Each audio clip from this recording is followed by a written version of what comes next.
My father went into a coma after a heart attack. A week later, I found a letter in his safe addressed to me. If I end up in a hospital, it wasn't an accident. They're coming for you next. Don't trust anyone, not even her. The her was my own mother. Chapter 1. The letter in the safe. There's something unnatural about silence in a hospital. The beeping machines, the scent of disinfectant, the distant coughs, they should feel sterile, but that day they felt ominous. My father lay motionless in ICU room 317, tubes in his arms, a ventilator doing the work his heart no longer could. Doctors called it a massive cardiac event. Sudden, tragic, but not suspicious. That's what they told me, and I believed them until I returned to his house a week later to gather clothes for him. In the back of his walk-in closet, I found the old safe. I hadn't seen him open it since I was a teenager, but I remembered the code, my birthday. Inside were old photos, property deeds, and a single sealed envelope with my name written in his handwriting. No return address, no date. Just, if I end up in a hospital, it wasn't an accident. They're coming for you next. Don't trust anyone, not even her. And scrolled in parentheses below, I mean, your mother. My blood ran cold. I hadn't spoken to Mom in years, not since the divorce. But she'd been hovering at the hospital, acting like a grieving widow, crying to nurses, updating relatives, calling herself his closest family. I thought it was just weird now. I wasn't so sure. I reread the letter 5 times. Every line was shaking in my hands. My father, a man of logic and reason, never said anything without meaning it, and this was a warning. I called my father's personal lawyer, Mr. Kale, someone he trusted, someone I remembered from childhood. His voice turned serious the moment I read him the letter. You need to come to my office now. There's more. Your father left you, and I've been waiting for this call. That's when I knew whatever happened to my dad wasn't random, and someone, maybe more than one person, wanted me out of the picture too. Chapter 2. The hidden Caudasol's office was tucked into a red brick building downtown, discreet, the kind of place where secrets went to sleep in fireproof drawers. When I stepped inside, he didn't greet me with a handshake, just a long look. The blinds were already closed, the door locked behind me with a heavy click. I was wondering when you'd find that letter, he said. I sat down, trying to steady my breath. What the hell is going on? My father thought my mother was trying to kill him. He nodded grimly, then opened a thick black folder from his desk drawer. Your father updated his will 6 months ago. He added a codicil, a secret amendment. He said, only show this to my son if I'm ever incapacitated under suspicious circumstances. Cale slid the paper across the desk. And what you just read qualifies. I scanned the page. It wasn't just a change in the will, it was a full-blown map of suspicion. My mother had gained power of attorney during his last hospital visit. A quiet stomach ulcer scare. She'd pushed the paperwork while he was still medicated. The documents he wrote had been prepared too quickly and not by his usual people. He was already starting to get paranoid or cautious. But the part that hit hardest was this. If I'm hospitalized or die suddenly, look into our joint company shares. Your mother may be consolidating control. Do not trust the financials. And, son, she's not working alone. Not working alone. 2 nights ago, I saw my uncle, Mom's brother, in the hospital cafeteria. He told me he was just checking in. Now, that moment replayed in my head with new clarity. Mr. Kale pushed forward a second document, a video USB. My father had recorded a message. I can't be sure yet, but I think they're planning something. I've been shifting certain assets into your name, assets your mother doesn't know about. If you're seeing this, then it's time. Get the folder marked Everett Grain and holdings from the safe deposit box in the First National Building. And whatever you do, don't tell your mother you know. My pulse spiked. Did my father think she would? I couldn't finish the sentence. Mr. Kale exhaled slowly. He thought she'd betray him, and worse, use you as leverage. That was when it hit me. This wasn't just about inheritance. This was about eliminating the one person left standing between her and control. Me. I left that law office with a drive in my pocket, a secret folder to retrieve, and a mother who might smile to my face while hiding a dagger. What I didn't know yet was just how far she'd already gone. Chapter 3. The folder and the footage. The First National Building was a fortress of glass and steel. By the time I stepped into the dim, temperature-controlled vault, my mind was a storm, torn between disbelief and dread. The key slid into box 417 with a quiet click. Inside, nestled between two folders, was a plain gray envelope labeled Everett Grain and Holdings, contingency only. I opened it. Inside was a bundle of documents, ledger sheets, financial statements, and legal transfers. But one thing stood out: a bank transfer order for $2.80 million dated 5 months ago. The recipient, a shell company registered offshore in Baez. The authorized signatories, my mother and my uncle.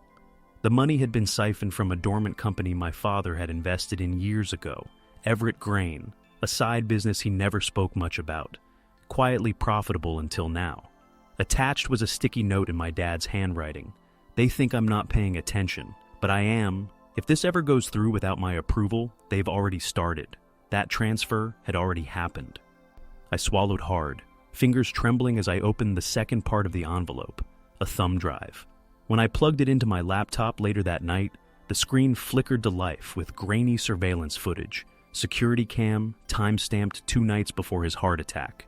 In the video, my father sitting alone in his home office, pale, slouched, sweat glistening on his brow. He looked afraid.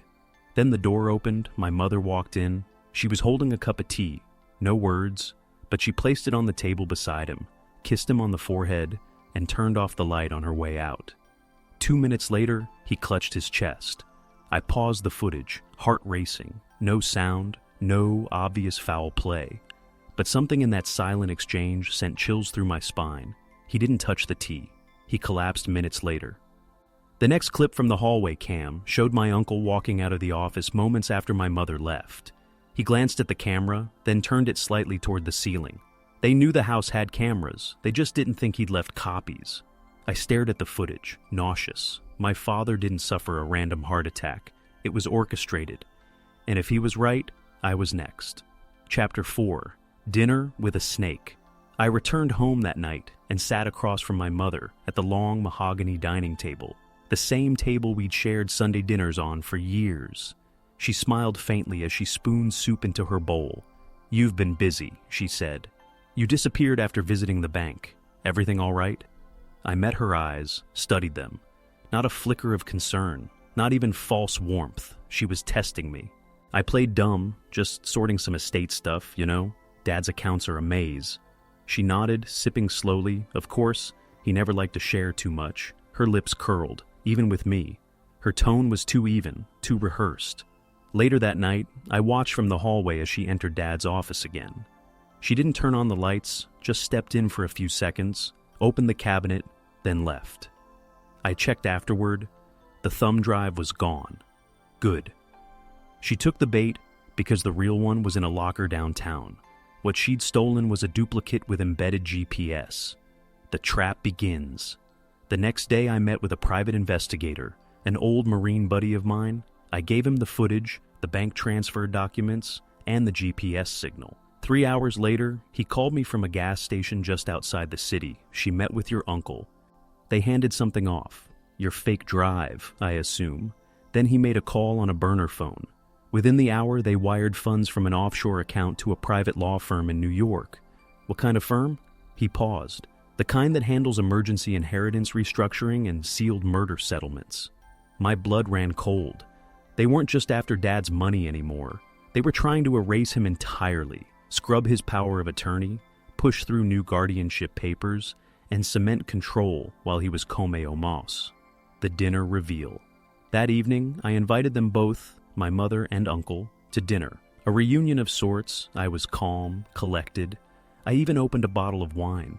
"You two have been there for Dad while I've been sorting things out," I said with a faint smile. "I appreciate it." My mother's eyes flicked to my uncle. "He's our family. Of course we're helping." I poured their glasses, then I leaned forward, voice low. "Funny thing," Dad always said, "if he ended up in a hospital under unusual circumstances, I should check his grain company records. He said I'd find something rotten." They froze. I slid an envelope across the table. Inside, printed stills from the security footage, a copy of the transfer authorization, and a notarized document from the family lawyer showing Dad had never signed any financial permissions in the last year. My mother's face drained of color. My uncle cursed under his breath. "You think this scares us? You're bluffing." I leaned back, smiling now. "Oh, I'm not bluffing. I already gave everything to law enforcement and Channel 7's investigative journalist. They air at 6 p.m.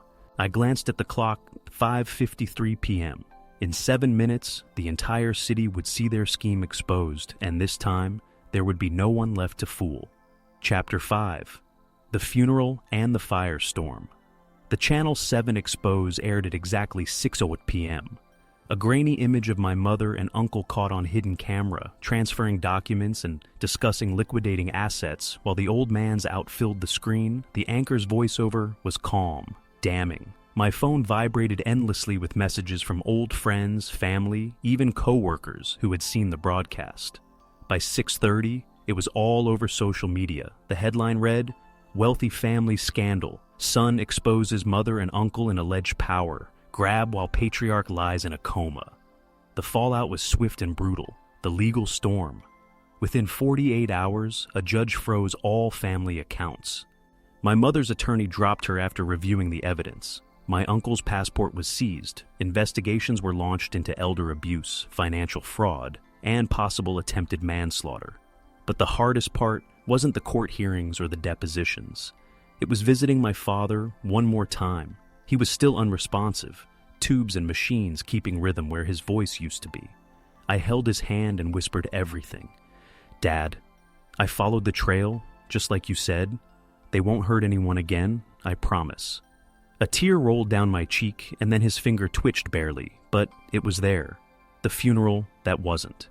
2 weeks later, I staged a funeral, not for my father. He was slowly recovering, but for my family name.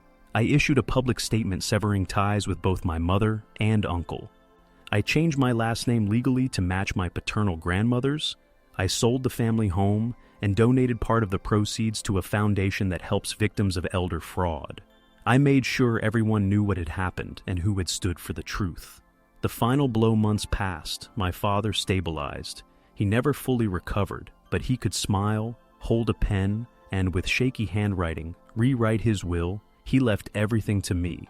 And on the 1-year anniversary of his collapse, I returned to the now vacant estate where my mother once ruled with grace and lies. In my hand, I held the last letter he'd ever written me, the one that started it all. "If I end up in a hospital, it wasn't an accident. They're coming for you next. Don't trust anyone, not even her. Dad, I burned it in the fireplace, not out of hate, but because it had served its purpose, and I had survived." Epilogue. The lesson that remains. Justice isn't always delivered in courtrooms. Sometimes it arrives slowly, like a sunrise over ashes. In the end, I didn't just save my father's legacy. I reclaimed my own identity and burned down the house of secrets they built. And if you ask me what I learned, even the people who raise you can poison you. But truth, once uncovered, is the one thing they can never bury. Was this revenge perfectly justified? Or should the storm have raged harder? Drop your verdict below. I read every single one. Hit like if you crave justice and share this story with someone who needs its fire. Subscribe to Lauren's Story, because here betrayals don't sleep, they hunt their owners. Every shadow hides a reckoning. Every mask breaks and every betrayal is answered. Stay sharp, stay unbroken, stay tuned.